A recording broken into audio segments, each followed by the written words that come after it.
जय हिंद सभी को। ज्ञान संगम एकेडमी पर आप सभी का स्वागत है। साथियों, आप जानते हैं कस्तूरबा गांधी विद्यालय में जो कहते हैं कि संविदा पर 1 साल यानी 11 महीने के लिए जो टीचर रखे जाते हैं, उसी के लिए जुलाई 2021 और 23 में आवेदन हुआ था और वो शिक्षक भर्ती प्रक्रिया अभी भी पेंडिंग है।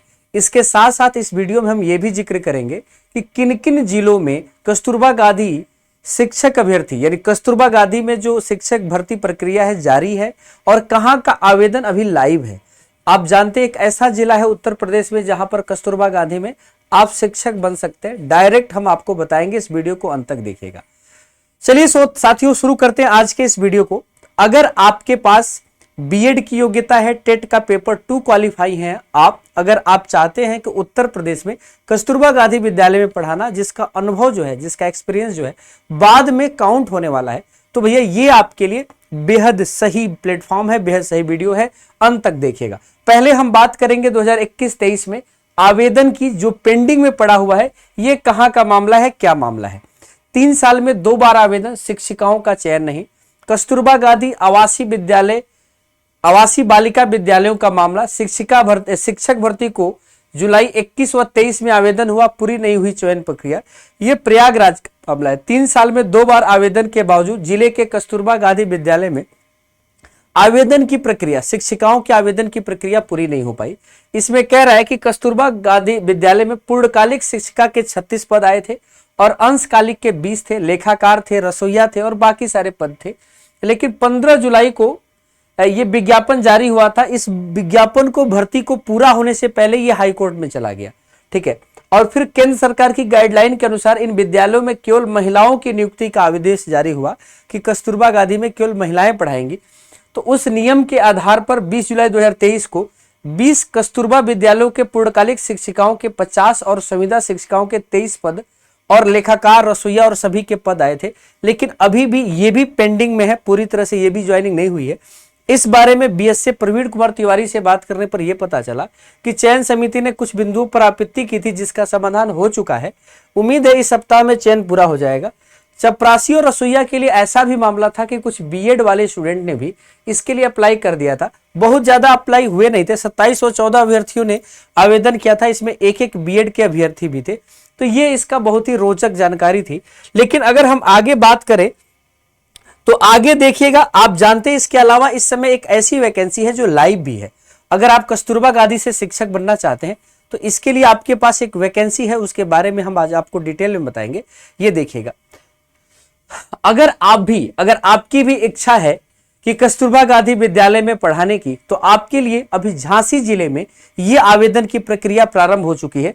और झांसी जिले के बारे में अगर हम बात करें तो आप सभी जानते हैं कि झांसी जिले के लिए योग्यता जो है शिक्षक बनने की, और क्या आवेदन होगा, क्या कहानी होगी, सारी बातें बताएंगे। पूरी बात देखिए। पहले उत्तर प्रदेश मुख्य सचिव बेसिक शिक्षा, उत्तर प्रदेश शासन के अनुसार आप जानते हैं 11/12/2020 तथा ये सब चीजें दी हुई हैं। जनपद झांसी में संचालित 9 कस्तूरबा गांधी विद्यालय, बालिका विद्यालय और राष्ट्रीय माध्यमिक शिक्षा अभियान के अंतर्गत बालिका छात्रावास बबीना और गुरुसराय में शैक्षिक सत्र 24-25 के लिए, यानी अगर आप बनना चाहते हैं टीचर तो 24-25 हेतु शैक्षणिक और गैर शैक्षणिक पदों पर संविदा के आधार पर रिक्त पदों के लिए आवेदन मांगे गए हैं, जो 20 से लेकर 31 जुलाई तक है। 20 जुलाई से लेकर 31 जुलाई तक है और शाम 5 बजे तक आप केवल महिलाएं ही इसके लिए, महिला अभ्यर्थी ही केवल इसके लिए अप्लाई करेंगे, ठीक है ना। केवल महिला अभ्यर्थी इसके लिए अप्लाई करेंगे। और आइए देखते हैं, क्योंकि कस्तूरबा गांधी विद्यालय बालिका विद्यालय होता है। इसमें आप देख सकते हैं पूर्णकालिक शिक्षक के रूप में आप देख सकते हैं अंग्रेजी के लिए कुल पद क्या है बेटा, 2 पद हैं। अनारक्षित कैटेगरी में दोनों है, अनुसूचित जाति जनजाति में से कोई आ सकता है, या आप जानते हैं जनरल कैटेगरी में ये पद गया है तो कोई जा सकता है। इसमें मानदेय निर्धारित है 24,200 और योग्यता क्या है, ग्रेजुएशन में अंग्रेजी होना चाहिए, बीएड होना चाहिए और टेट का पेपर 2 क्लियर होना चाहिए। गणित में भी 2 पद है, एक अनारक्षित पे एक अनुसूचित जाति जनजाति में है। इसमें गणित पीसीएम से आपका ग्रेजुएशन होना चाहिए, टेट का पेपर 2 क्लियर होना चाहिए, बीएड होना चाहिए। सेम विज्ञान में भी एक सीट है और वो सीट जो है SC/ST कैटेगरी में गया हुआ है और वो फीमेल जो है 24,200 का मानदेय है। इसमें भी विज्ञान ZBC यानी जूलॉजी बॉटनी केमिस्ट्री से ग्रेजुएशन होना चाहिए और साथ में टेट का पेपर 2 और बीएड क्लियर होना चाहिए। एक स्काउट गाइड, आप जानते हैं अंशकालिक शिक्षिका के तौर पर कंप्यूटर शिक्षा, कला क्राफ्ट और संगीत शारीरिक शिक्षा के लिए। ये आपके 12,181 रुपए का मानदेय है। और इसके बारे में भी दिया हुआ है कि सेम स्काउट गाइड शारीरिक शिक्षा बीपीएड, सीपीएड या डीपीएड आदि की उपाधि होनी चाहिए। ऐसा ही कुछ कंप्यूटर साइंस के लिए भी कहा हुआ है कि प्रशिक्षित स्नातक के साथ एनसीटी से मान्यता प्राप्त बीएड या एलटी प्रशिक्षण की योग्यता अनिवार्य होनी चाहिए। चौकीदार के भी 2 पोस्ट हैं और दोनों पोस्ट में एक एससी एसटी में पोस्ट है। तो आप देख सकते हैं 2 पोस्ट में जो पोस्ट आई हैं चौकीदार के लिए वो भी एक ईडब्ल्यूएस कैटेगरी में पोस्ट है। ठीक है, 7,142 रुपए इसका मानदेय है। सहायक रसोईया का मानदेय 6,433 है। ये कक्षा 8 पास होना चाहिए। शारीरिक तथा अभ्यर्थी को शारीरिक अक्षमता एवं संक्रामक रोगों से ग्रस्त नहीं होना चाहिए। जो रसोईया होगा उसको कोई किसी प्रकार की बीमारी नहीं होनी चाहिए। चपरासी के 2 पोस्ट आए, एक जनरल कैटेगरी में एक ईडब्ल्यूएस कैटेगरी में, ये भी 7,142 का है। चौकीदार के 2 हैं, चपरासी के 2 हैं। तो ये टोटल आप देख सकते हैं। ये जो वैकेंसी है कहाँ पे आई है, झांसी में आई हुई है। आर्थिक रूप से कमजोर वर्ग के अभ्यर्थी को राज्य सरकार के द्वारा जो जारी किया गया प्रमाण पत्र है वह पीछे 6 महीने से पुराना नहीं होना चाहिए, यानी 6 महीने के अंतर्गत होना चाहिए। ये सारी बातें आप देख सकते हैं क्या क्या इसमें आपको दिया हुआ है। पूर्णकालिक शिक्षिकाओं के पदों के लिए निर्धारित योग्यता उच्च प्राथमिक स्तर की टेट बीएड, जो बातें हमने बताई थी वही है। केवल महिलाओं का चयन होगा। आपके बाद आपको करना क्या है, एक आवेदन दिया जा रहा है। ये आवेदन पत्र है आपके पास और इसी आवेदन पत्र को आपको प्रिंट करा के भर लेना है। ये आवेदन पत्र को भर लेना है। आवेदित का नाम, किस लिए आप भर रहे हैं, पूर्णकालिक या अंशकालिक, आप जो भी अभ्यर्थनी है यानी जो भी स्टूडेंट है उसका नाम, कैंडिडेट का नाम, पिता या पति का नाम, जन्मतिथि लिखना है। यहाँ पर एक इशू है, जन्मतिथि के बारे में कहा है कि 1 अप्रैल 2024 को कक्षा 8 एवं हाई स्कूल के प्रमाण पत्र के आधार पर आयु होनी चाहिए। 24 तक आयु होनी चाहिए, क्योंकि इसमें आपके बाकी यहाँ पे डिटेल आपको भरना है।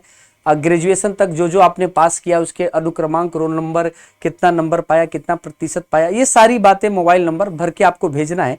कुछ डिटेल यहाँ पर हम दे रहे हैं आपको। क्या क्या कहा गया है थोड़ा देखते चलते हैं।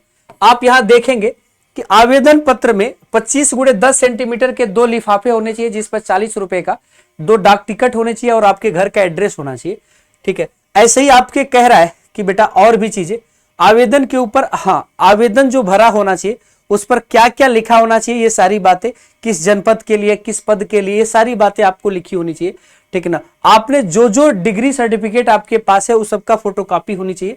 ये सारी चीजें आपको इसी में होना चाहिए। ठीक है, तो ये बातें आपको मैंने बता दी, आप इसको पूरा डिटेल में देख लीजिएगा। यहाँ पे एक अंतर आपको देखने को मिला है। आयु की गणना में इसे 11वें नंबर के कॉलम में लिखा हुआ है 1 अप्रैल 2023, जबकि उस क्या कहते हैं आवेदन पत्र में 24 लिखा हुआ है। तो जहां तक मुझे लग रहा है 24 ही होना चाहिए, 23 नहीं होना चाहिए। आप 24 के हिसाब से कैलकुलेशन करके भेजिएगा। ठीक है, तो चलिए इस बारे में जो पूरी जानकारी है आवेदन पत्र के बारे में हमने आपसे कहा, ग्रेजुएशन, बीएड और टेट का पेपर होना चाहिए। अगर आप पूर्णकालिक शिक्षक है आवेदन ऐसे करना है, और साथ में आवेदन की तिथि जो है आपके लिए 31 जुलाई तक है। ठीक है ना, 20 से लेकर 31 जुलाई तक अभी ओपन है, आप भर सकते हैं। एज 1 अप्रैल 2023 तक आपके पास न्यूनतम 25 वर्ष से 45 वर्ष होना चाहिए। आवेदन आप 24 तक जोड़ सकते हैं, 1 साल आप समझिए, 1 साल जोड़ सकते हैं, क्योंकि आवेदन पत्र वाला ही मुझे लग रहा है कि सही होगा। ठीक ना, 2024 तक ही एज आपको काउंट करना होगा। तो चलिए इसी के साथ फिर मिलेंगे किसी नए वीडियो में।